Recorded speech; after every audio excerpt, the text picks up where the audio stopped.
हरिओम. आज शनिवार, अनंत चतुर्दशी, 6 सप्टेंबर 2025. सद्गुरू ब्रह्मचैतन्य गोंदवलेकर महाराज यांच्या प्रवचनातून आज आपल्याला ते सांगणार की राम करता या भावनेने समाधान मिळतं. पहाटेची वेळ खरोखर फार चांगली. यावेळी कोणी मनापासून पूजा करत असेल तर फारच उत्तम.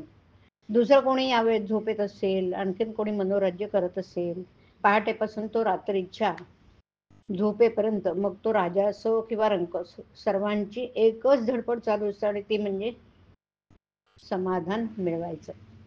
प्रत्येकाच्या जीवनाला समाधानाची ओढ लागलेली असते. वास्तविक खरं समाधान हे कशावरही अवलंबून नाहीये. ते राम करता ही भावना बाळगल्याने मिळू शकतं.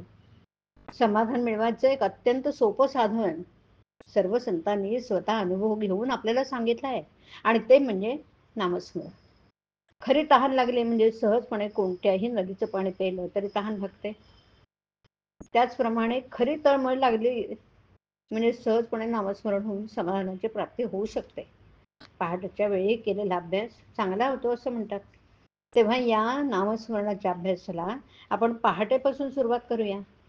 काकड आरती झाली म्हणजे देवाचं स्मरण संपवावं असं नाहीये, किंवा सारखी काकड आरतीच करावी असंही नाही. भगवंताचं अखंड स्मरण आणि भाव पाहिजे. यात सगळं काही आलं. मला खात्री आहे तुम्ही आवडीने तळमळीने हा अभ्यास चालू ठेवाल तर मग तुमचं राम कल्याण करील. नाम घेत असताना इतर विचार मनात येत राहतात अशी सर्वांची तक्रार आहे. परंतु असं पहा की एखादा मनुष्य रस्त्याने चालला असला की त्याला रस्त्यात कोण भेटावं हे त्याला काही त्याच्या हातात नाही.